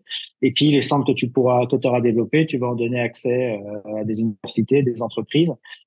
Et donc ça, bah, c'est ultra essentiel à avoir. Et puis alors après, sur le Bitcoin, là, tu es encore pas dans une autre optique, mais encore dans un autre type de monde, mais qui peut se dire, bon, bah, si vraiment le Bitcoin devient la monnaie mondiale, bah, là, tu as aussi besoin d'être un pouvoir fort, de pouvoir la miner et de pouvoir faire les transactions, en fait.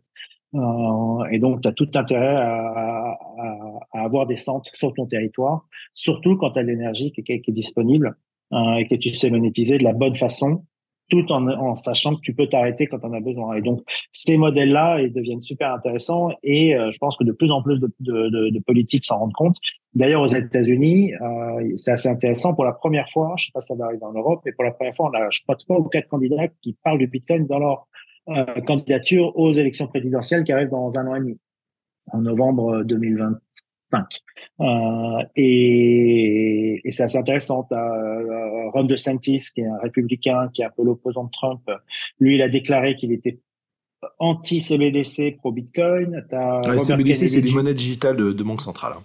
Ouais, Voilà. ouais, exactement. Ça s'appelle en français, c'est les mêmes lettres, mais à l'envers, je sais plus comment c'est. C'est les les Et monnaies digitales de banque centrale, les voilà, c'est MDBC. ça. NDBC. T'as Robert Kennedy Jr., donc le neveu de Kennedy, qui lui aussi s'est déclaré pro-Bitcoin. Bon, il est anti-nucléaire, donc c'est un peu plus Donc c'est gênant. devenu un sujet, Euh, un sujet c'est devenu un politique, quoi. sujet, ouais. Ouais. Mais Alors, ce et qui est puis, il y amusant, a, c'est que, enfin, j'ai l'impression d'un point de vue européen que il y a presque parce que là on parle beaucoup de Bitcoin, mais il y a quand même une version d'innovation autour de la blockchain, c'est-à-dire que le Bitcoin étant la première blockchain, mais on a l'impression qu'il y a quand même une dynamique anti-innovation, anti-blockchain. Est-ce que tu la confirmes vu des États-Unis ou pas du tout? ouais, alors c'est vrai qu'aujourd'hui, on a ce sentiment-là aux États-Unis qui est un peu triste d'une certaine manière parce que c'est de l'anti-innovation. Et c'est vrai qu'on a un peu l'impression que la blockchain, on a un peu une cible derrière le dos, en fait. C'est ce qu'on voit avec les attaques de la SEC dernièrement. Bon, en même temps, Gensler, donc, qui est le patron de la SEC, il a dit depuis un an et demi, tout ce qui n'est pas du Bitcoin est des securities. Et donc, on a eu ce qu'on appelle l'opération Choke Point 2. Le Choke Point 1, c'était, je crois, à un moment donné, les États-Unis, ils ont essayé d'arrêter tout ce qui était les bodegas qui vendaient des vidéos, des cigarettes, des machins d'une manière un peu illégale. Ils ont dit, non, on arrête. Et donc, Choke Point, comme légalement, ils savent pas faire, eh ben, ils te disent aux banques, tu prends plus leur compte, toi, tu fais plus ci avec eux, toi, tu fais plus ça avec eux, puis les mecs meurent, et puis comme ça, ils peuvent restructurer le marché. Et donc, sur le même modèle, ils font le Choke Point numéro 2 en ce moment, qui est un peu sur la crypto. Donc, ils font les procès Coinbase, Binance. La SEC a dit tout ce qui est pas du Bitcoin, maintenant, c'est des securities. En tout cas, il a nommé pas mal de coins qui étaient des securities. Le résultat, bon, pas Coinbase, mais par exemple, il y a Robinhood. Robinhood, c'est l'application plus de bourse, mais qui avait lancé des trucs crypto.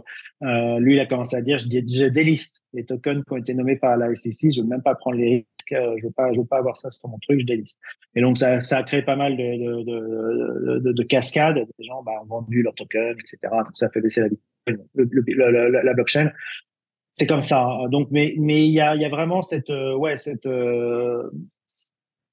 mentalité en fait de dire il faut qu'on aille aller taper la blockchain. D'une certaine manière, je le comprends parce que ils l'ont dit d'ailleurs eux-mêmes. Ils disent on a déjà une monnaie digitale, c'est le dollar. On n'en veut pas une deuxième, on n'en veut pas une troisième. Et donc, c'est aussi la puissance du dollar, d'une certaine manière, qui est en jeu, même si très honnêtement, elle n'est pas du tout en jeu. Il faut qu'on remette à scale la conversation. Aujourd'hui, le Bitcoin, c'est 600 milliards de valorisation. L'or, c'est 10 trilliards. Donc, je te parle même pas de l'immobilier ou du marché financier. Oui, c'est microscopique à l'échelle. Encore une drop en truc. Mais c'est vrai que tu as intérêt à le prendre assez vite, surtout dans un moment où tu as pas mal de gens qui disent le dollar est en train de s'arrêter, les BRICS, machin, etc. Encore une fois, j'y crois pas du tout. Enfin, je crois pas du tout. Je crois pas que le dollar ou l'euro va disparaître dans les 10 prochaines années à cause du Bitcoin. J'y crois pas du tout. Et donc voilà. Donc il y a un peu ce combat qui est en train de se passer. Mon sentiment, je peux avoir complètement faux, mais mon sentiment, c'est que les États-Unis, à un moment donné, ils vont prendre conscience et ils vont y aller à fond. Et d'ailleurs, les États-Unis, c'est un peu comme ça. Hein. C'est j'y vais à fond ou j'y vais pas. Mais il n'y a pas vraiment de middle ground. Ouais, et quand ils vont y aller à fond, ils vont y aller comme des malades. Et c'est déjà le cas sur l'énergie, le Bitcoin, et puis d'une certaine manière les data centers dans certains États américains. Et puis ça va s'ouvrir. Alors, est-ce que ça va être aux prochaines élections? Moi, ça m'embête un petit peu que le Bitcoin devienne un sujet d'élection, parce que je pense que ça devrait être hors parti en fait. Ça devrait pas être un truc de droite ni un truc de gauche, mais bon, écoute, c'est comme ça. Peut-être qu'il faut qu'on en passe par là. Mais bon, tu sais, on entend souvent le dicton. Au début, il rigole, après non, au début, il t'ignore, après il rigole, après il te fight, et puis après ça marche. Et donc, je pense qu'on est vraiment dans cette étape-là où on est en fight. C'est un peu dur. C'est dur parce que toi, t'innoves, tu sors des trucs de malade, t'essaies d'être plus performant sur ta production. Ce que tu es capable de faire pour du computing power pour l'un, tu peux le faire pour un autre. Tu peux utiliser de la chaleur. Et puis nous, par exemple, le choke point au Canada, c'est sur les taxes. Ils nous remboursent plus nos taxes. Ils nous doivent 2 millions de dollars. Enfin, ils nous doivent. Il y a un 2 millions, mais c'est tous les mineurs, pareil. Et donc là aussi, on s'est mis en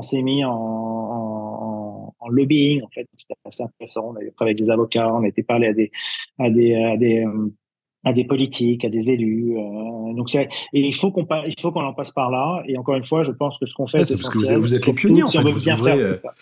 Vous ouvrez, vous ouvrez la voie à tous ceux qui vont venir après derrière. Et puis tout est tellement nouveau qu'en fait, il faut définir en fait ce que c'est, définir les termes, définir le cadre, etc. Donc c'est la voie. L'avantage d'être un pionnier, c'est que vous êtes les premiers, et en même temps, le désavantage, c'est que vous êtes obligé de vous battre pour chaque petite parcelle de terrain. Donc Romain, on a quand même la chance de t'avoir, toi qui produis des bitcoins au quotidien. Est-ce que tu peux expliquer pour les néophytes du sujet qui écoutent ce podcast ou qui nous regardent sur YouTube, en fait, à quoi ça sert de miner du bitcoin, comment ça marche et surtout à quoi ça sert? Alors, à quoi ça sert? C'est la question centrale, c'est que ça sert à faire fonctionner le réseau. Sans nous, il n'y a pas de bitcoin. Et pourquoi est-ce qu'on existe? On existe pour valider les preuves de transaction entre une personne A et une personne B, un fameux Bob ou un Alice, comme on entend souvent, ou entre toi et moi. Et donc, sans nous, il n'y a pas de transaction. Et pour que ça fonctionne, en fait, il faut qu'on ait plus de 51% de la puissance de calcul pour valider ces transactions. Donc, toutes les 10 minutes, il y a un nouveau bloc qui est créé et dans lequel il y a toutes les transactions des 10 dernières minutes. Cette validation-là, il faut qu'il y ait des bitcoin mineurs au milieu pour pouvoir dire oui, je valide. Et donc, ces mineurs-là sont complètement décentralisés. Il peut y en avoir, c'est toujours un seul mineur qui gagne. Il y a toujours qu'un hash qui gagne. Et donc, c'est pour ça qu'il peut y avoir des solo miners, par exemple, des fois qui gagnent des blocs, qui gagnent tous les blocs pour eux, ou des gros mineurs où on va pas forcément gagner tous les blocs. Et donc, cette existence, elle est importante pour la sécurisation des transactions. Sans nous, il n'y a pas de sécurisation. Non, pas les banques parce on pourrait dire qu'on est les banques au niveau des banques centrales qui émettons de la monnaie, puisqu'en minant, on a les rewards des bitcoins. Mais avant ça, on est un peu les agences de sécurité en fait de Bitcoin. On fait en sorte que quand les transactions sont inscrites dans la chaîne, c'est immuable, ça ne changera jamais. Et pourquoi ça ne changera jamais? Parce que notre puissance de calcul, il faudrait avoir une puissance de calcul supérieure à plus de 51% de tous les mineurs pour pouvoir changer ce qui a été mis avant.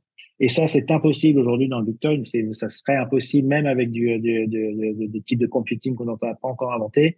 Ça prendrait trop d'énergie et ça prendrait trop aussi de puces. C'est-à-dire ça se ferait pas en 2 minutes en tout cas pour remplacer les 51%. Donc, cette sécurité étant essentielle, elle est sécurisée par une seule chose, les mineurs de Bitcoin qui mettent à disposition du réseau une puissance de calcul qui lui elle-même est alimentée par de l'énergie. Et donc c'est ça le fondamental de l'énergie, et c'est pour ça que le proof of work ne changera pas de façon de fonctionner, c'est que l'énergie, c'est la sécurité. C'est quelque chose de tangible. C'est comme un immeuble, c'est comme un lingot d'or. C'est réel. C'est pas, tiens, j'ai décidé aujourd'hui que j'avais des éthers. C'est comme encapsuler, en fait, finalement, de l'électricité dans un bloc. Exactement. Enfin, il y a une théorie un peu de pile électrique qui a été mise en exergue par certains membres. Elle est un peu plus compliquée à expliquer, mais tu peux imaginer que c'est du stockage d'énergie d'une certaine manière, ou en tout cas dans la sécurisation d'un élément financier.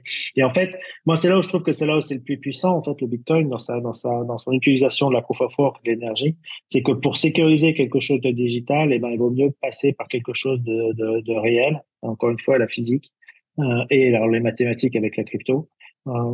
Plutôt que de passer sur juste des bases de données, en fait. Juste, je rebondis sur ce que tu viens de nous dire parce que tu nous as parlé beaucoup d'innovation, justement aux États-Unis. Et alors le Bitcoin, alors, parce qu'on a l'impression que le Bitcoin finalement c'est, il faut pas y toucher, c'est le saint graal dans la blockchain, il faut surtout pas toucher au code, etc. J'ai l'impression que chez Sato justement vous essayez d'innover ou d'apporter, faites autre chose que du minage. Vous essayez d'apporter aussi des solutions technologiques au Bitcoin. Est-ce que tu peux nous dire un mot là-dessus? Oui, tout à fait. Alors, en fait, notre activité principale, c'est le mining. C'est là où on veut grossir. Aujourd'hui, on a 20 mégawatts. On veut faire au moins 10 fois, passer à 200 mégawatts très prochainement. Ça, c'est notre objectif. À côté de ça, on sait aussi que le halving arrive et puis on se dit comment est-ce qu'on pourrait faire plus de Bitcoin. Et donc, on se dit l'intérêt, l'objectif pour nous, ça serait de développer des applications pour le grand public qui permettent à ce grand public d'utiliser simplement le Bitcoin et de rentrer dans le Bitcoin. Et donc, en gros, l'intérêt principal, en tout cas pour nous en tant que mineurs, c'est le Lightning Network. Donc, le Lightning Network, c'est le layer 2, d'une certaine manière, du Bitcoin, et qui est assez intéressant parce que les transactions à l'intérieur du Lightning Network sont presque gratuites, instantanées, et consomment très peu d'énergie. Alors juste pour nos auditeurs, le layer 2, donc c'est une surcouche en fait au réseau Bitcoin, c'est ça? Ouais, alors en fait, c'est pas vraiment imaginons, en fait, le principe est assez simple, c'est-à-dire que j'ai des bitcoins et je vais pouvoir, les bitcoins, comme vous savez, il y a 100 millions de bitcoins de Satoshi par bitcoin, donc il y a ces fameuses, les cents presque du bitcoin qu'on peut échanger. Aujourd'hui, quand on veut le faire sur le layer du bitcoin, le layer 1, il faut passer par les mineurs qui valident les transactions toutes les 10 minutes et ça, c'est des frais de transaction. Et donc, pour éviter, les 10 minutes et puis éviter les frais de transaction, on va mettre une partie de nos bitcoins dans le Lightning Network. Donc là, on fait une première transaction on-chain. Donc, je l'envoie de bitcoin, enfin, c'est pas vraiment je l'envoie, mais je la rends disponible dans le Lightning. Et puis, une fois que vous êtes dans le Lightning, tous les sats que vous allez échanger dans ce que vous avez dans votre portefeuille, ça va être instantané, très rapide, etc. Et donc, ça, c'est un super moyen de paiement qui est assez extraordinaire et qui peut vraiment se démocratiser partout parce que, il n'y a pas de frais. Et donc, ça, c'est vraiment intéressant. Et donc, nous, en tant Donc que ça veut dire, mineurs, attends, ça veut dire que si je résume bien, ça veut dire qu'en fait, t'as tes bitcoins, tu peux les envoyer à l'autre bout de la terre en instantané à zéro frais.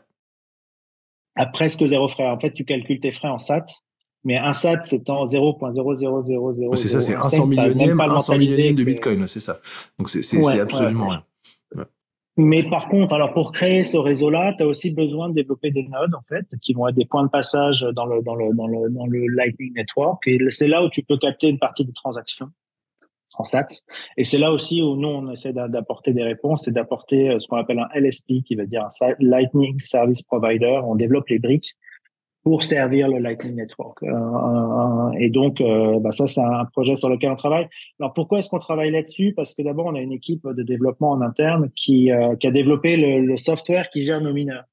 Donc, on a notre propre software, on a développé notre propre data model Et donc, on utilise cette équipe aussi pour développer ces applications. C'est plus la cherry on the cake, hein, d'une certaine manière, mais on pense que c'est aussi intéressant parce que ça va aussi apporter une démocratisation de l'usage du Bitcoin.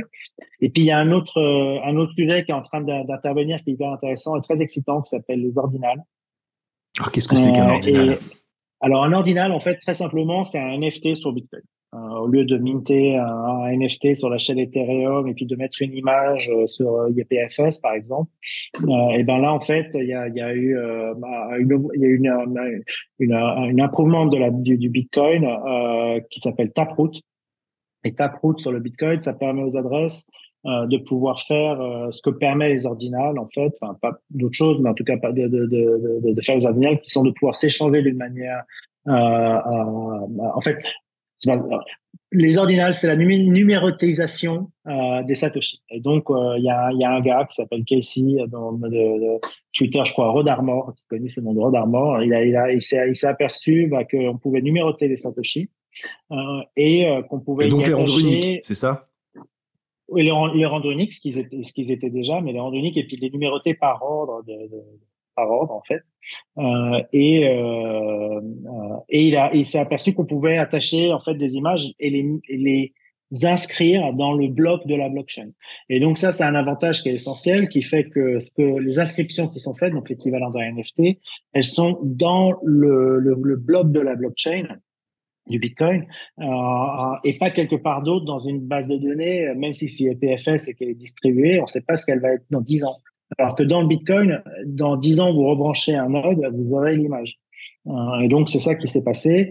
Ce qui est assez intéressant, c'est que ça a développé en fait toute une ingéniosité autour du développé autour de Bitcoin. Et donc, de là, bon, il y a des ordinals, il y a beaucoup de collections qui sont prêtes. Je crois que c'est à peu près 5 mois. Ça a commencé il y a 5 mois. Aujourd'hui, on doit avoir fait 12 millions d'inscriptions. Donc, c'est vraiment beaucoup. Alors, ça a eu un effet intéressant, c'est que ça a fait monter les filles des mineurs. On a fait plus d'argent parce qu'il y avait beaucoup de gens qui inscrivaient, beaucoup de gens qui inscrivaient.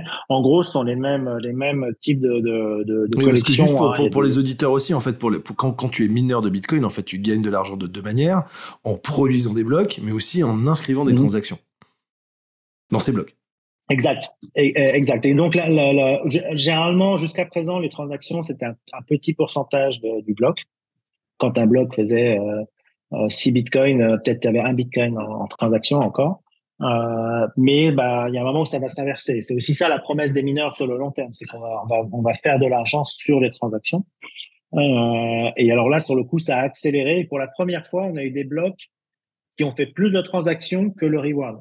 Donc, il y a eu un bloc à 7 bitcoins de transactions et 6 bitcoins de reward. Et donc, c'était assez exceptionnel. Et donc, mais ça, bon, ça, c'est plutôt un effet sur nous en tant que mineurs de Bitcoin, mais l'autre effet, donc, c'est cette ingéniosité qui est en train de se développer, qui construit sur le Bitcoin. En fait, c'est quoi? C'est l'arrivée du DeFi presque sur le Bitcoin. Ce qui est en train de se passer, il y a des projets qui se créent de partout. Donc, il y a forcément des collections, des ordinals. Mais derrière, il y a ce qu'on appelle des DLC, qui sont des Discrete Log Contracts, qui permettent, qui sont une sorte de smart contract sur la blockchain. Vous pouvez faire par exemple, des oracles. Enfin, vous pouvez faire des futurs avec des oracles. Sur ce fameux Bitcoin, tout en étant décentralisé et non custodial, c'est quand même l'important. Il y a des notions de fédération qui sont en train de se développer. Donc ça, c'est assez intéressant. En fait, ça permet à des personnes de rentrer dans une fédération et de n'utiliser que quelques piliers de cette fédération pour s'assurer que les fonds sont bien disponibles. Et en gros, c'est un peu entre rentrer dans le non-custodial et d'avoir un wallet Trésor ou un wallet Ledger. Alors, non-custodial, juste pareil pour les auditeurs, c'est le fait en fait que les bitcoins ne sont pas en fait déposés dans une entité centrale, mais qui restent en fait dans le wallet des utilisateurs de Bitcoin. Voilà, exactement. Ouais. Et moi, je les veux pas. Alors, ça, c'est notre problème et notre force. C'est-à-dire qu'aujourd'hui, en tant que boîte cotée, on peut pas faire n'importe quoi quand on développe ce genre de trucs. Mais ça va être aussi notre force parce qu'on pense qu'on va être dans les premiers à avoir les autorisations et à montrer une transparence au marché. Donc, c'est là-dessus aussi qu'on essaie de travailler. Alors, j'ai une question pour toi qui est très, très polémique, bien évidemment. Mais est-ce que tu penses parce qu'on parle toujours de tel et tel blockchain ou layer 2 qui va être le Ethereum killer, est-ce que tu penses que finalement, l'Ethereum killer, ça serait pas Bitcoin? Ah, j'ai toujours pensé, mais je sais même, oui et non. je me suis toujours dit ce serait beaucoup mieux d'avoir un Bitcoin qui fonctionne de type Lightning. Et donc ça a pas changé, c'était toujours là et c'est toujours là. Maintenant, est-ce que ça veut dire que le Bitcoin devrait être seul et ne pas cohabiter? Je suis pas sûr. Je suis un Bitcoin maxi dans le sens où bah, mon projet préféré, mais je pense pas non plus que les autres devraient pas exister et que c'est tout mauvais. Au contraire, je pense même plutôt qu'Ethereum, au niveau mathématique, au niveau développement, est assez phénoménal. Je pense que ça permet des utilisations qui sont incroyables sur différents types de sujets. Maintenant, je pense que le Bitcoin va être plus performant sur tout ce qui est décentralisation, sur tout ce qui est même DeFi, etc. Je pense qu'on va être beaucoup plus performant parce que notre base même, le Bitcoin elle-même est plus réelle, puisqu'elle est sécurisée par de l'énergie, quelque chose de réel. Alors que sur l'Ethereum, on dit souvent la proof of work, c'est la preuve de la mathématique et de la physique, donc l'algorithme et puis l'énergie. Le proof of stake, bah, c'est la confiance dans les hommes. Donc il y a un moment, d'ailleurs on l'a vu, Ether, il y a pas très longtemps, ils ont eu des problèmes, ils ont pas inscrit dans leur bloc au bon moment. Nous on n'a pas ça. Mais donc je suis plutôt open sur les autres chaînes, même très open sur les autres chaînes. Et tu as déjà miné, par exemple, à l'époque où l'Ethereum était sur Ouais, le on Proof a of miné de Work? l'Ether. D'accord. Ouais, on a miné de l'Ether quand c'était sur Proof of Work. Quand ça s'est arrêté, on a essayé de miner d'autres trucs, mais bon, c'était pas très intéressant, donc on a juste déployé notre énergie à du Bitcoin mining. On a développé des trucs. Moi, j'ai développé des trucs sur Ether, etc. Enfin, je trouvais ça intéressant. Encore une fois, enfin, la technologie est quand même assez canon. Ils ont quand même fait un truc aussi. Enfin, les mecs, quand ils sont passés de Proof of Work à Proof of Stake, bah, ils ont bien réussi. Ouais, C'était c'est un quand grand même une succès. belle réussite. Ils ont changé le moteur en plein vol, hein. Ouais. Et il n'y a pas eu de scratch vraiment à l'époque, donc ça c'était vraiment Enfin, à un l'époque, on parle de plus. ça il y a quelques mois, hein. C'est pas non plus il y a 10 ans, Ouais, mais c'est vrai. c'est vrai que ça a été fait en plein Tout vol, passe ça vite. c'est, ouais, c'est extraordinaire. Bah écoute, Romain, merci beaucoup d'avoir passé Merci tout à ce temps-là toi. avec nous. C'était absolument passionnant. Je pense qu'on pourra encore continuer pendant des heures. En tout cas, moi, je pourrais. Moi aussi. Peut-être une dernière question pour ceux qui veulent en savoir plus sur justement la réalité de ce que ça veut dire miner du Bitcoin, etc. Est-ce que tu aurais des lectures, des sites internet que tu recommanderais à nos auditeurs?